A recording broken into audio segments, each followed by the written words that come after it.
This episode is brought to you by Lexham Press, who publishes books that love the Word, love the faith, and love the church. Lexham Press was recently acquired by Baker Publishing Group, and there will be more news to follow. Our July book of the month is The Culture of God's Word, Faithful Ministry in a Post-Christian Society. You can receive a 30% discount on this title and all previous books of the month by visiting bakerbookhouse.com/pages/Mere Fidelity. You can find that link in our show notes to get 30% off of our book of the month from Lexham Press.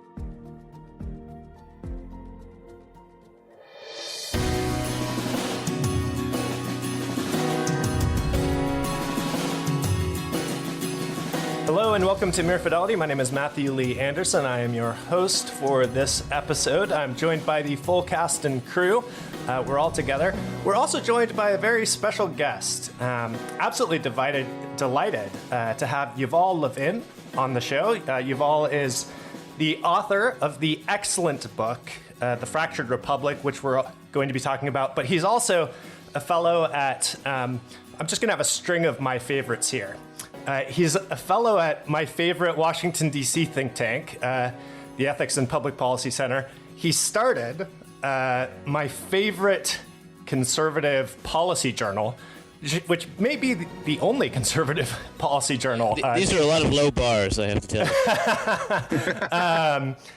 National Affairs. It's an absolutely terrific journal. You've also been involved in the New Atlantis. Am I correct in that?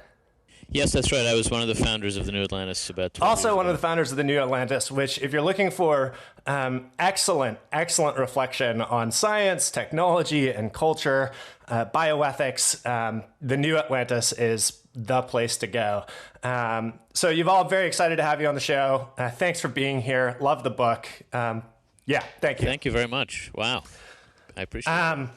All right. So as I understand the Fractured Republic, it's your therapy for the false nostalgias that grip both the left and the right. It's your tonic to free us from this nostalgia that we all have that's keeping us captive to sort of certain models of what life was like in the 50s and holding our politics captive to trying to get back to it. Have I gotten the gist of that right as a sort of overarching statement of what you're up to?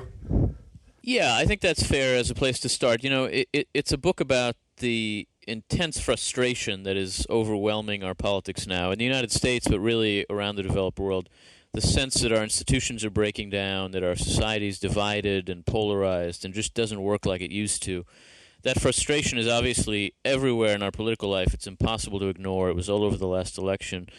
And the book is really about why we are feeling so frustrated, what the actual problems are, and why we're finding it so difficult to improve things. And then it tries to suggest some ways of breaking through that and improving things. It does begin by arguing that our politics is so frustrated in significant part not only because we face real problems, which we certainly do, but also because both of our major parties in the United States have been intensely nostalgic and backward-looking for a long time. The left always wishes it could be 1965 again. The right always wishes it could be 1981. They're actually both playing out the same basic kind of baby boomer nostalgia, just in different ways.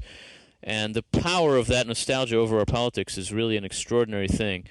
This election has changed a lot, but it hasn't broken that. We are still in a situation where what people who say "Make America Great Again" seem to mean is make America like it used to be back then.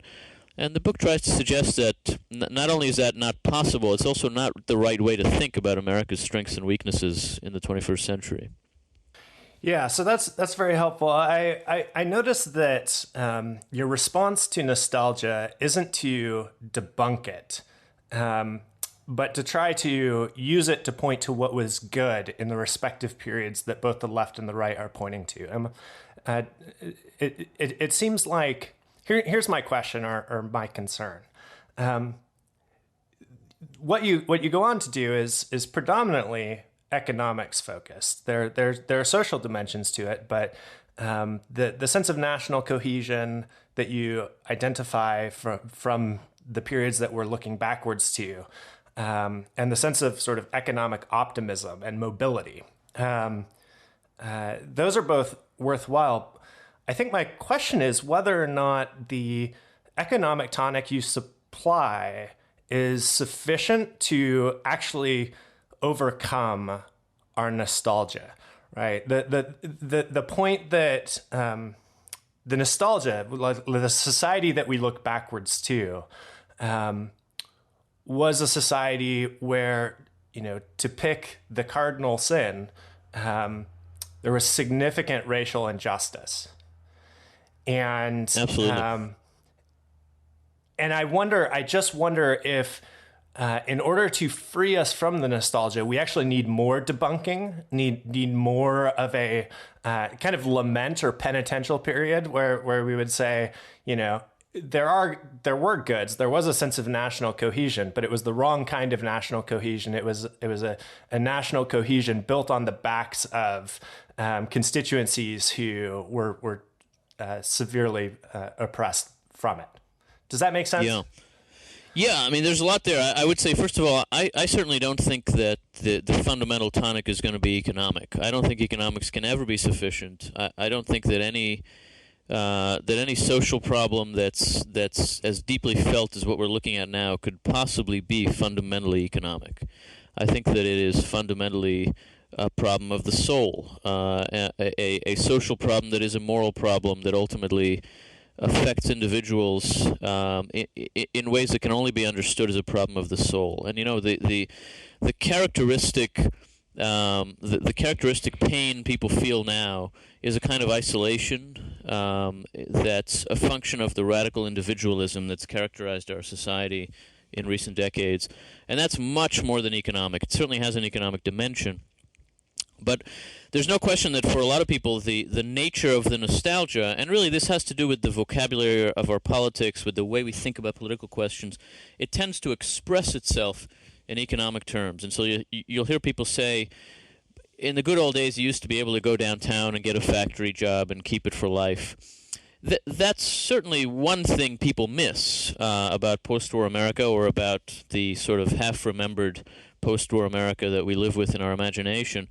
But even that, let alone when people talk about the strength of families in that period, or religious observance, or a sense that there was some kind of broader social consensus, it seems to me that a lot of that is actually a nostalgia for solidarity, a nostalgia for an America that felt like it was one thing with one purpose. Now, the obvious counter-response to that nostalgia, to that deeper sense of what we're missing, is just as you say, that this was the case for some people, but it was certainly not the case for all people. And it was especially not the case if you weren't white in America in the 1950s and 60s, which is that period that our politics misses so much. So that certainly has to be said.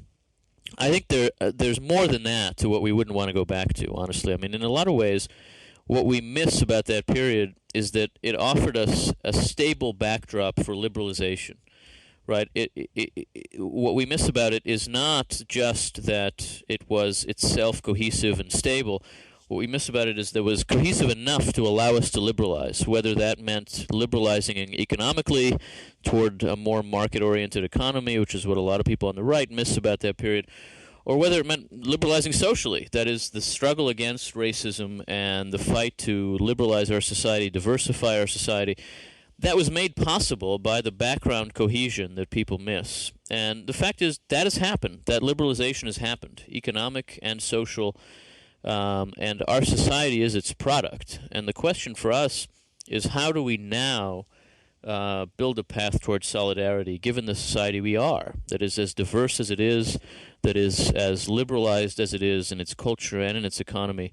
So we can learn from the fact that we missed the 1950s and 60s. I am not an implacable enemy of nostalgia. I think nostalgia has its place. And I'm a conservative. I think we should be learning from the past always.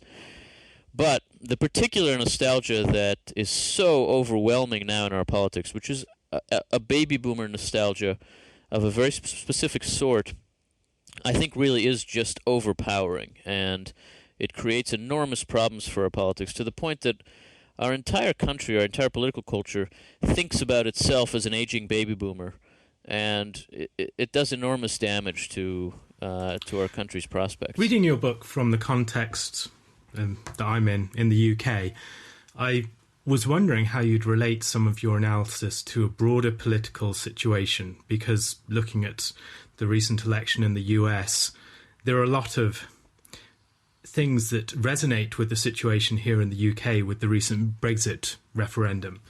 And it seems to me that some of the broader trends that are appearing are international trends, particularly with the rise of things such as post-nationalism and people's concept of themselves no longer being so tied to a particular nation, and the rise, a resurgent nationalism pushing back against that. And I wonder how exactly is it possible to retain a strong sense of the Republic in an age of post-nationalism, both as ideology and, for many people, as fact? I mean, my family is spread to many different parts of Europe. I'm going to be probably moving to the US at some point in the future, and all of us have married outside of our nation, and nation just doesn't have the same hold on us anymore. What does the Republic mean in that sort of age? Yeah, it's a wonderful question, and I do think a lot of these trends surely are, at the very least, Anglo-American, but they're really evident in the entire developed world. A sense that the post-war social order and political order is exhausted, the post-World War II order, which in a lot of ways is what we've been living out since the mid-1940s, and not only exhausted, but that our leaders, our governing elites, are totally unsure what needs to come next and what they ought to be doing about this. I think this has a lot to do with why our politics is so nostalgic. I would say that there's clearly been a reaction to that post-nationalism, a nationalist reaction around the developed world. We've seen that in America. We've seen it in the UK. We see it in France. We see it in Austria and throughout Europe. The sense that people, in fact, are not satisfied with the implicit answer that a lot of our leaders have to this challenge, which is to say that we ought to embrace a kind of post-nationalism, or at least that we should understand what's happening to our world since the end of the Cold War as finally making possible a kind of politics at the end of history where the challenge is really about how to allocate the enormous benefits and advantages of the liberal order. I think that in the United States, the politics of the 21st century has been a painful coming to terms with the fact that that's not actually what the end of the post-war political order means, and it's not actually what the end of the Cold War means. If you had looked in on the 2000 election in the United States between Al Gore and George W. Bush, you easily could have thought that our two parties had really found fairly plausible left and right-wing paths toward kind of governing at the end of history. They were both thinking really about how to live in that world where there's peace. In the United States, there were these big budget surpluses, and the question is how not to waste our opportunities.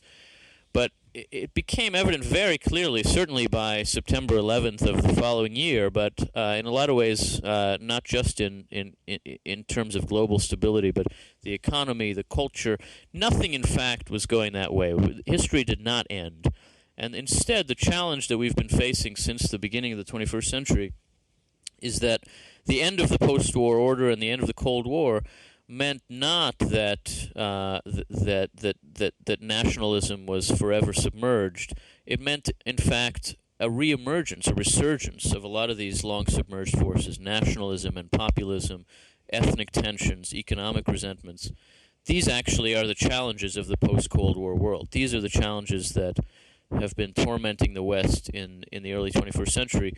And I think a lot of our elites on the left and the right have just been unwilling to accept that and have treated the frustration of the public in their countries as part of the problem rather than as a sign that there is an underlying problem that they ought to think about.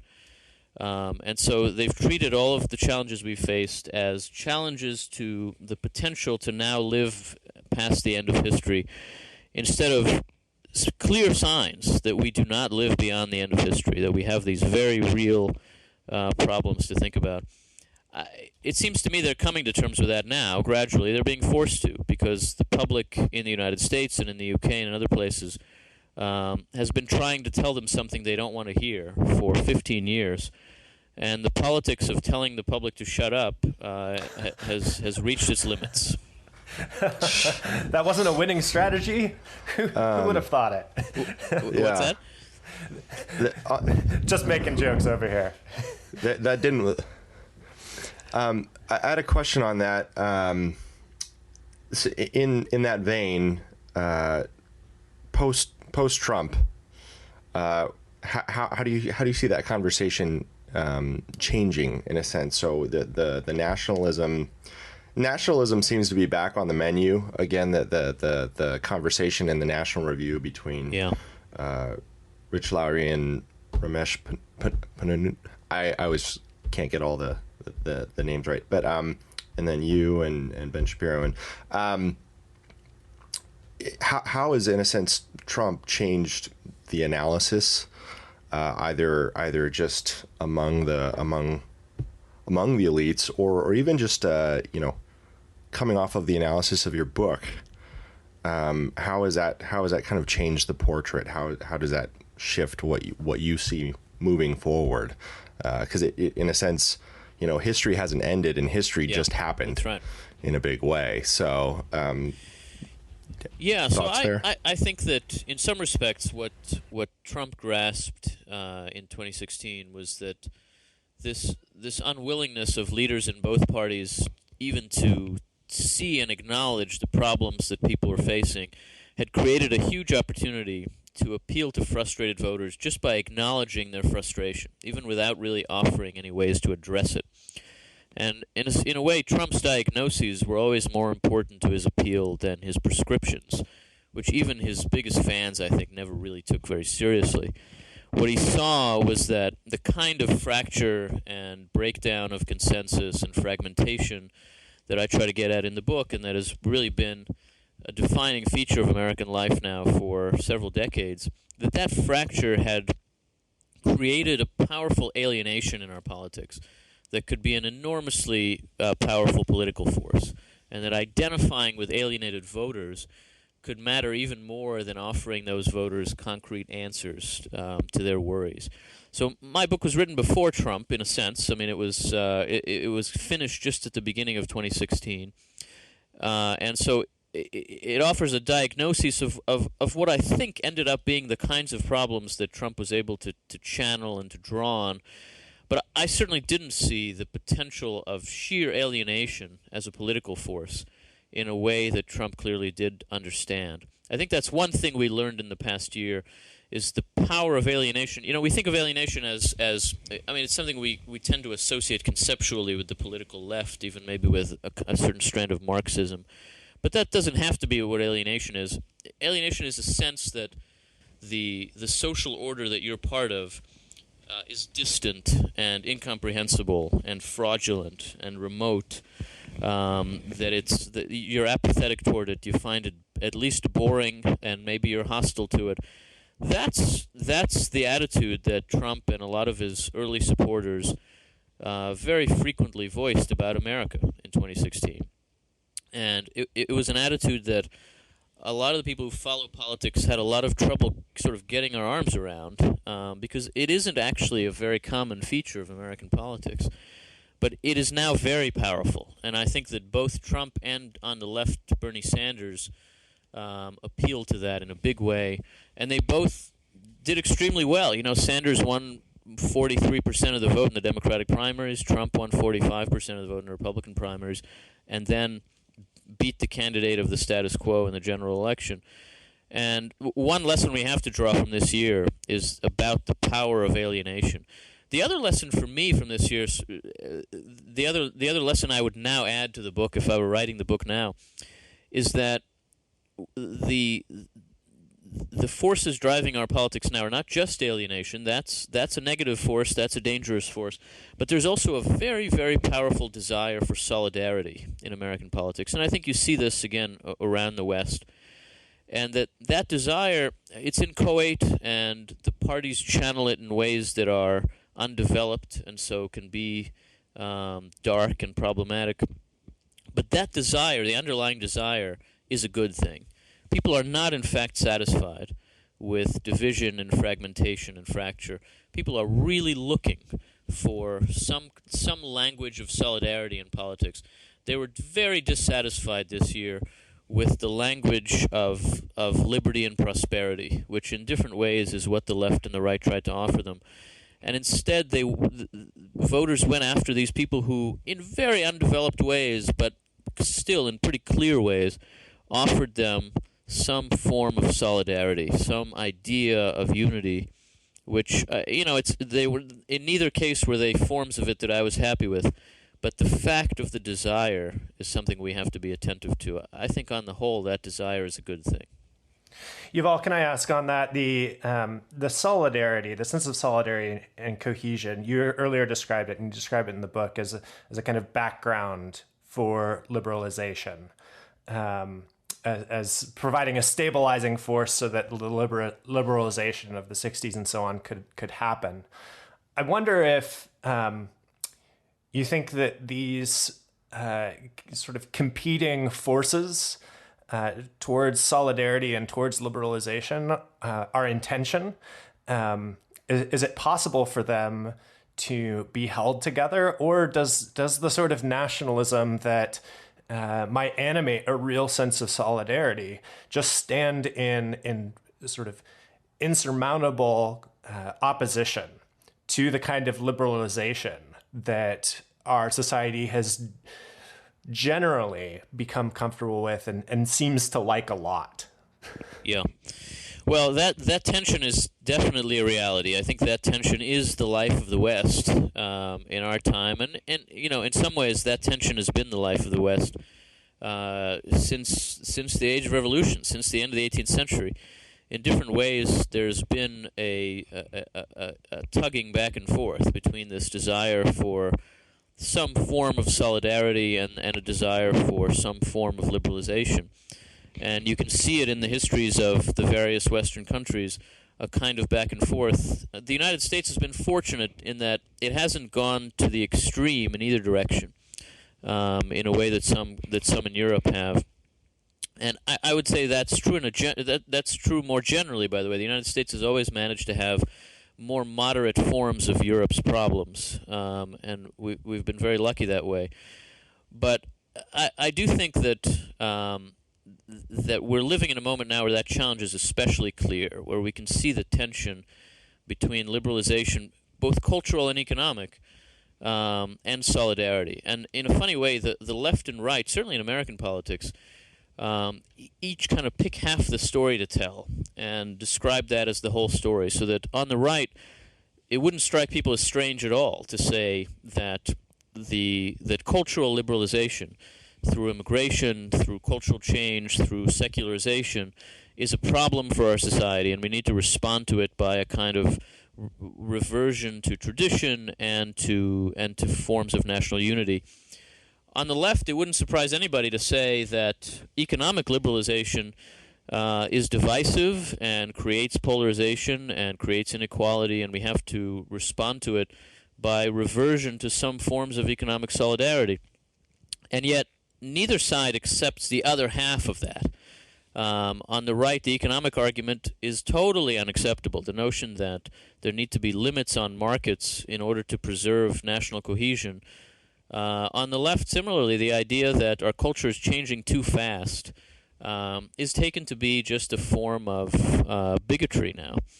And so each side has grasped half the story and treats the other half as anathema. And ultimately, that's not sustainable. I mean, I think our politics is going to have to arrange itself around the question of liberalization and solidarity in a different way. And it's part of why we've had such trouble coming to terms with the problems we have now. And it's part of why we're in this strange situation where we're intensely divided. There is a polarization in American life that people call partisanship, but it's happening at the same time that we have very, very weak political parties and very weak institutions in general. And so, again, it's a challenge to see our way forward. You talk a lot about the importance of institutions and the mediating structures within our societies, things like families and churches and these sorts of institutions that provide alternatives to the extremes of individualism or centralized statism.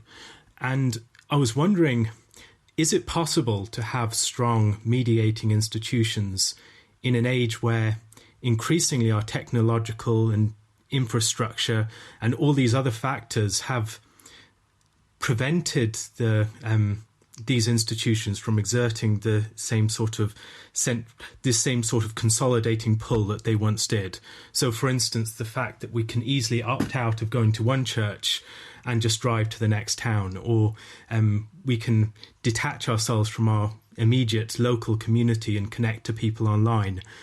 So many of these communities that in the past we would have been bound to them in various ways by the inertia of distance, by limitations in transport, by mere affiliation and all these sorts of things. Now we have so many ways to opt out of them.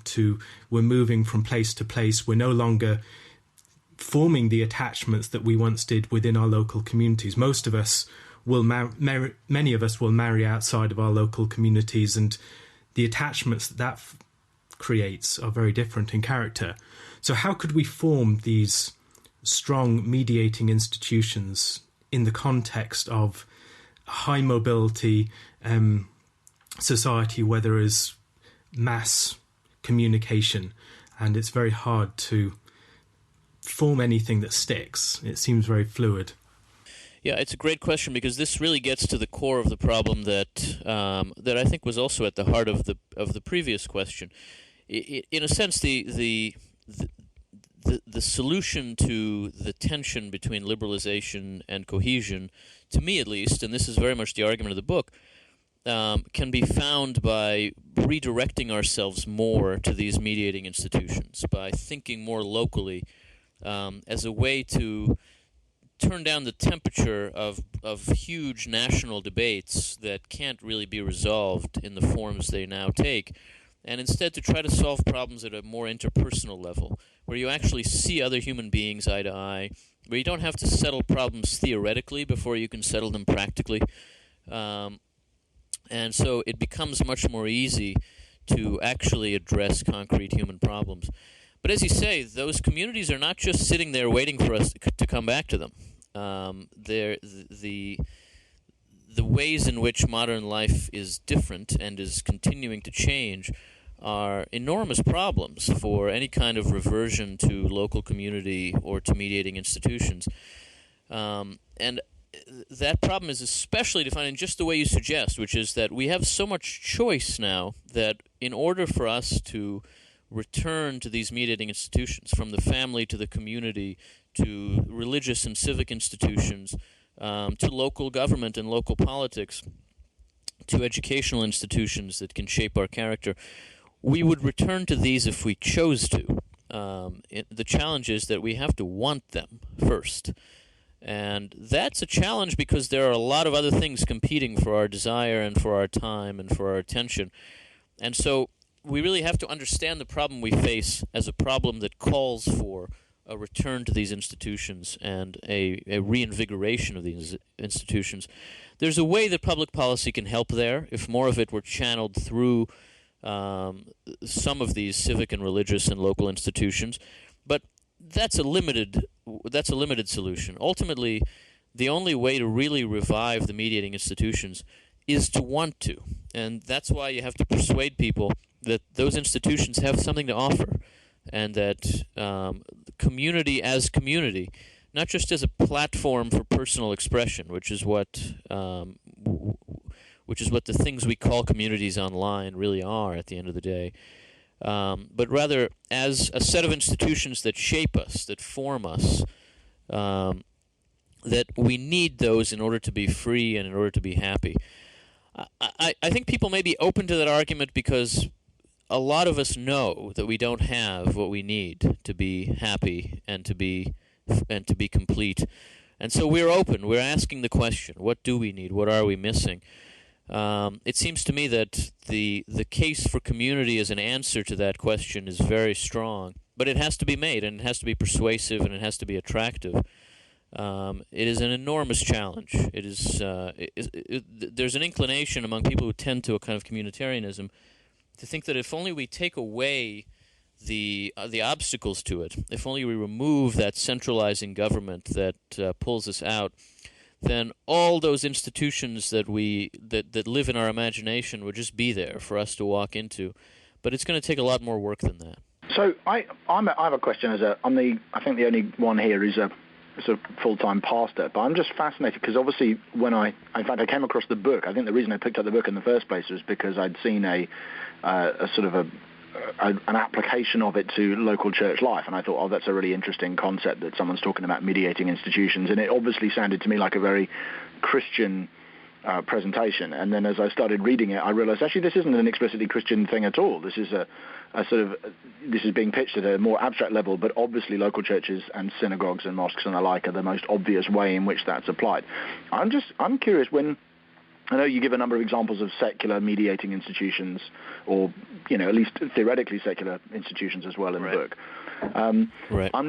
I'm just interested to what extent you think that there is a satisfactory secular answer on this. So obviously you mentioned unions and you mentioned clubs and you mentioned sort of civic society and local government and so on.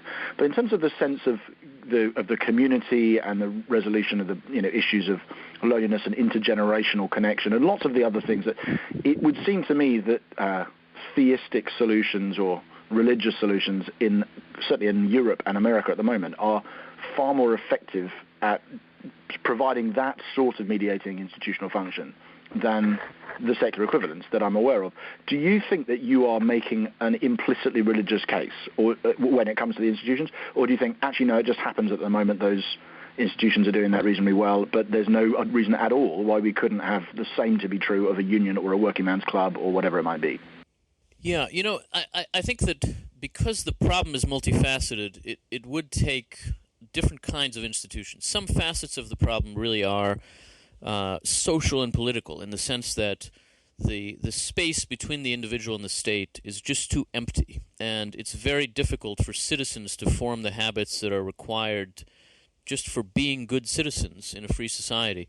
But there's no question that the most fundamental problems are problems of the soul, are problems of moral formation and problems of emptiness and loneliness. And I absolutely agree that those are ultimately not going to be resolved without those institutions that turn our gaze upward, without those institutions that help us to understand that we are part of something larger than ourselves. And so I don't think the free society itself is possible without, as you say, theistic institutions, without Judaism and Christianity, and ultimately, I don't think that what we understand to be the liberal society could exist without them. And a lot of the other institutions, the secular institutions of our kind of society, frankly live off the capital that's generated by these by religious institutions, and that that's a kind of crass utilitarian way to describe what they do. The reason that churches and synagogues and mosques are important is not that they make it possible for us to have a liberal society, but they do, and that is one important thing about them. After all, they also do something more important than that for people looking for the truth. But among the enormous benefits they provide to our society is that they do help to form us to be better citizens and to think of one another as neighbors. And so I agree with you. I don't think ultimately the solution can work in a purely secular way, but that's just a function of the fact that I don't think ultimately our kind of societies can work in a purely secular way. You mentioned the issue of neighbors, and one of the things that has struck me in the last year, I've done just a little bit of reading, Charles Murray, and everybody read Vance this year and all that. the issue of neighbors and class that I, up until this year, has not really been a big feature of my thinking. But the issue of class came up huge, I think, in thinking about the fracturing and thinking about, and oftentimes I don't think conservative thinkers, from what I've seen in the past, want to look at the problem of class as a major fracturing force. I'm just wondering how that figures in to the narrative of fracturing in kind of in a sense, what's the solution? What's the way forward there? Simply because, you talk about conservatives not being willing to, or being less willing to deal with, the economic solidarity solution, and that or kind of seems anathema. So I'm just wondering, weigh in on, there's not a clear question here at the end, but weigh in on class as a particular problem, and as one that we're all more increasingly have to come to grips with in this new fractured I world. absolutely think it's something we do have to come to terms with, and it's especially difficult for the right in the United States, where I think we've tended to, and I'm on the right in the United States, but we've tended to imagine our country as being uniquely immune from class divisions, and I think that's always been untrue, but it has at times been more true than it is now. And I think that, just as you say, the economic class question is an indivisible part of the larger fragmentation and fracture of our society. That fracture took the form of a kind of breakdown of consensus that over time became polarization. We think of polarization in political terms as left and right becoming more and more distant from each other, and that's one form of it. There's also an economic polarization of rich and poor becoming different from each other. There's a lifestyle, cultural polarization where people at different ends of the educational and socioeconomic spectrum in America lead very, very different lives in terms of family formation, in terms of stability, in terms of community, in terms of religious observance. These things hang together. They're closely related. And I think that economic inequality is very much a part of that. Now, it's a part of that. It's not the cause of the rest of it, which I think is where some people on the left go wrong. I don't think that economic inequality is what drives the rest of the fragmentation and fracture. But it is one very important consequence of it. And it seems to me that what it means to see that it's a symptom and not the cause is that addressing it would require taking on the larger problem. And that means that in economic terms, we have to think more in terms of opportunity than of inequality of incomes. That is, we have to worry about the people at the bottom. That's what inequality demands of us. And worrying about the people at the bottom is not the same as worrying about there being too big a distance between the top and the bottom. And sometimes on the left, when that's lost, I think people treat as solutions a kind of gross redistribution that isn't really about helping people at the bottom. That's just about taking more from people at the top. I think that only makes sense if it's actually being used to help improve the opportunities available to people who start out at the economic bottom in American life, who today just don't have nearly enough of a chance to rise into the middle, let alone beyond it. And again, we have this image of ourselves in America as the land of opportunity, as the place where you can rise from nothing. But the fact is, it is very, very difficult in America to rise from nothing, and that's a problem that our society has to take seriously, and that the illusions we have about there not being class divisions in our country stand in the way of our actually helping actual people with real problems who would benefit a lot from our taking much more seriously the fact of inequality and the fact of the larger social fragmentation and divisions that stand in their way. Within your book, you talk about the relationship between developing almost subcultural conservatism and the multicultural movement, particularly engaging with Michael Brendan Doherty. And you mentioned that whereas multiculturalism has highlighted differences between people and distinct identities and sought very much to form political status on the basis of those distinctions, cultural conservative communities, you write, seek instead to embody ideals that their members take to be best for everyone, not just for themselves. A subcultural conservatism would seek not to highlight differences, but to embody universal human truths that should shape the character of the larger society. Precisely by turning people's attention inward toward the moral lives of their own communities, it could also turn them outward toward the moral lives of their neighbours and fellow citizens. It would seek to build communities united not by something that would set their members apart from everyone else, but by something that they believe they can offer everyone else. And I was wondering, reading that, about the relationship between conservatism's attachment to the human universal and those universal values for human nature, and also its traditional attachment to and high valuation of cultural particularity. Is there a danger that, as we seek to make it more palatable, conservatism more palatable to an age of multiculturalism where people are very much uprooted, that we ideologize it and downplay the particularity of the attachments that it has traditionally celebrated in favour of just a more generic celebration of attachment as such? Although participating in a common life and having a place within society is a universal human good, it seems to me that these can only be realised in very particular but varied forms of specific societies. How do we square that circle, as it were, and relate those two aspects of universality and particularity? Yeah, it's a wonderful question, because in a lot of ways the cultural debates that we engage in now between the left and the right, it seems to me, often confuse these distinctions between particularity and universality, so that the identity politics that's so common on the left seems, in a sense, to be about particularity, but in fact, it seems to me that it's often about permanent distinctions that are universal among human beings, distinctions of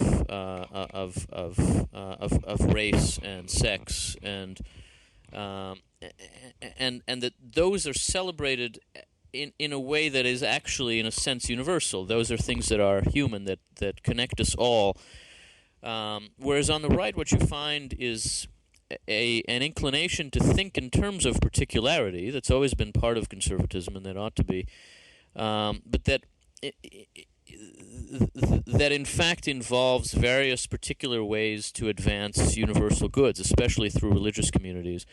It's an inherently complicated problem, and I don't think that we should even quite want a solution to it. I mean, in a sense, the tension between these things is a very constructive tension. But it does, as you say, present social conservatives and religious people in free societies with some very practical challenges. Do we actually want to approach others as potential members of our community, so that in a sense we're trying to convert them or we're trying to persuade them? Or do we want to approach them as people from whom we want nothing but to be left alone to live our own lives and raise our children in the ways we want to? This is an enormous problem in my community. I'm Jewish, and we don't really go out and try to convert people. Judaism is certainly open to converts, but it doesn't see conversion as a core mission. And in a sense, in the United States, we've always inclined to think that what we really want from the larger society is the freedom to have our community, which is a freedom that, after all, Jews have very often been denied in our history. And we value America, and we value other developed countries now for the freedom they give us to be ourselves. But at the same time, it does seem to me that we also have an enormous amount to offer by example and by instruction and interaction to offer that might help those larger societies, especially in a time when the societies we're part of are so caught up in a struggle about how to live good lives in the midst of all the temptations and all the advantages of modernity and of liberalism. I think our religious communities are actually quite good at this, and have a lot to offer in terms of lessons for how to contend with these tensions. And so we can never let go of our particularity. I don't think we should want that, and I don't think we could survive if we did. But we should understand that within that particularity, the strength of it, the reason our communities survive and thrive, the reason that they could have any hope of being attractive to our own children, let alone to our neighbors, is that they have something to offer that is of enormous value in modern life.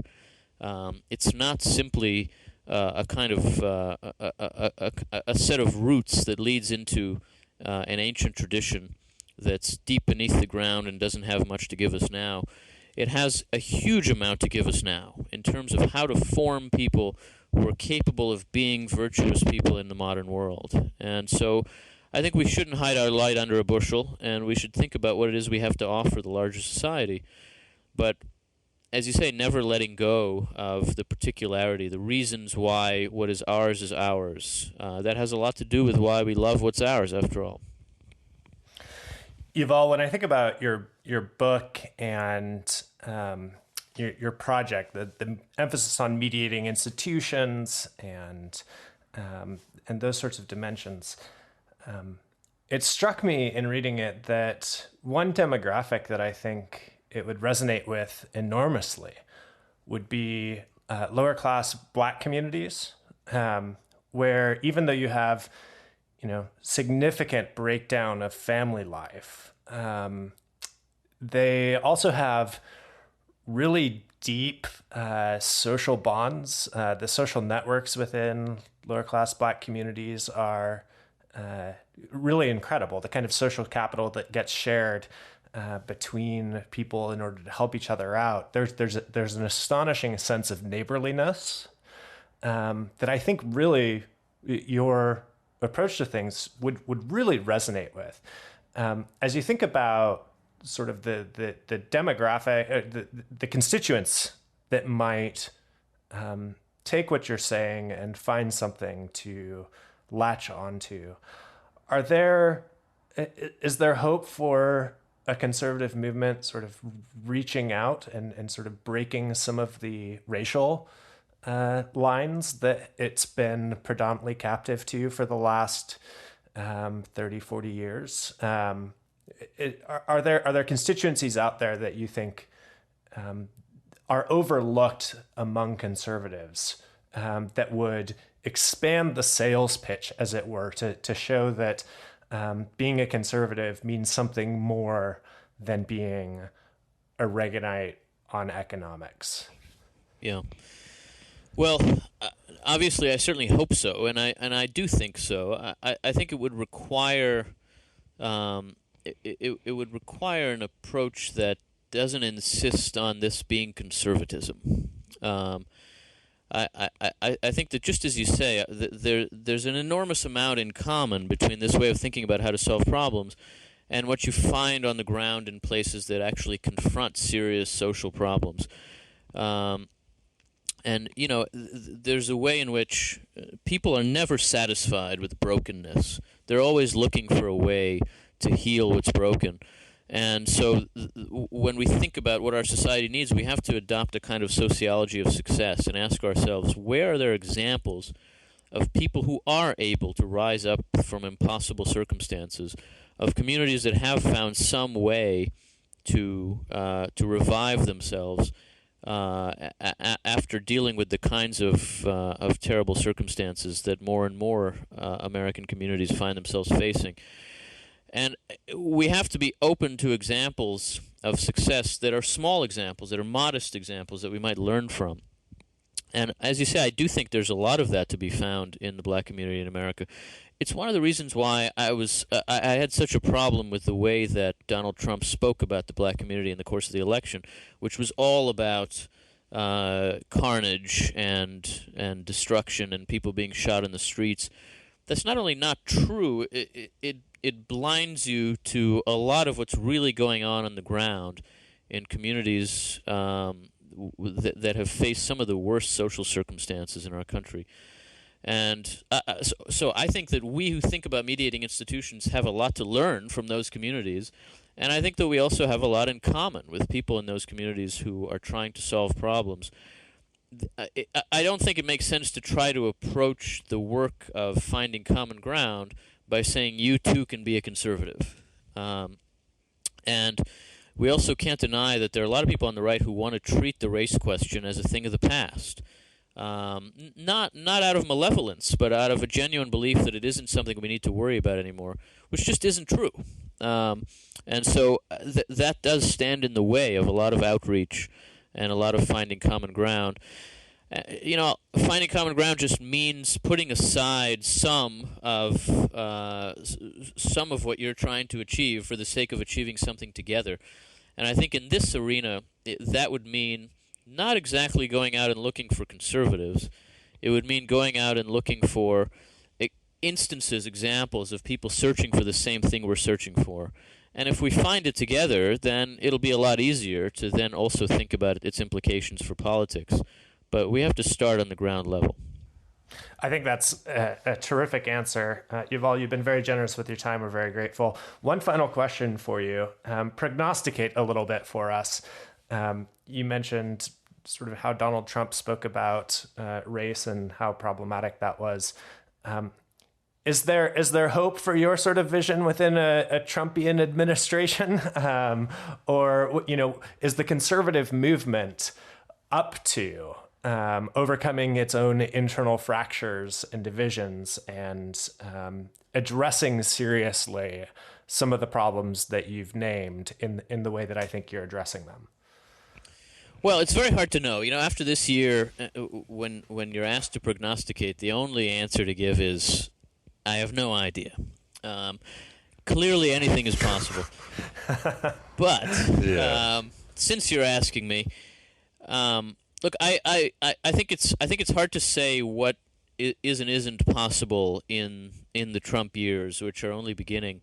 There has certainly been a real effort over the last 10 years or so to build something around this kind of vision, a sort of circle of younger conservatives who aren't just in the business of repeating the ends of Ronald Reagan's sentences, but who want to think about what the principles that inform those to begin with would have to say to contemporary problems. Have been trying to think about what that kind of conservatism might have to offer America in this moment. That work is being done, has been done over the past few years, and I think we'll have a lot to offer the future. The question is, how can it speak to the sorts of problems that are clearly at the core, at the front of our politics now? I think that there are a lot of ways in which Donald Trump has written a check to his voters that only this kind of conservatism could actually help him cash. He's, in a sense, made some implicit promises that he's not really in a position to keep, and that in order to keep, he will have to think about a different approach to public policy, an approach that does decentralize some, that does try to think about solving problems from the bottom up, that tries to think in terms of experimentation and not centralization. I don't think that's Trump's own instinct, but the ideas are there. A lot of the people are there. There are some politicians in the Republican Party in our country who do want to think this way. Again, they also tend to be younger. And so I think a lot of the resources are there. Whether they're called upon in the next few years, I'm not sure. It's certainly the case that the work before us is difficult and challenging. But I think ultimately this is what solutions are likely to look like. Whether that's in the next few years or in the longer term is harder to say. Well, Yuval, if I have anything to do with it, that will be what the solution will be. I'm so grateful for your time. And for the conversation. For those who are listening at home, the book is The Fractured Republic. Go buy it and read it. There's more in there that we didn't talk about. It's just a treasure trove. It's an incredibly subtle book, and it's absolutely worth reading. So The Fractured Republic, get it and read it and contemplate on it. thanks very much for being on the show, Yuval. Hopefully sometime when you've got another book out, we'll do it again. Thank you very much. I appreciate it. And for those who are listening at home, this has been another episode of Mere Fidelity. We're so grateful for your time and for your attention. If you like the show, rate and review us on iTunes. You know the routine. That all helps. Tell a friend. And until next time, be well and be good.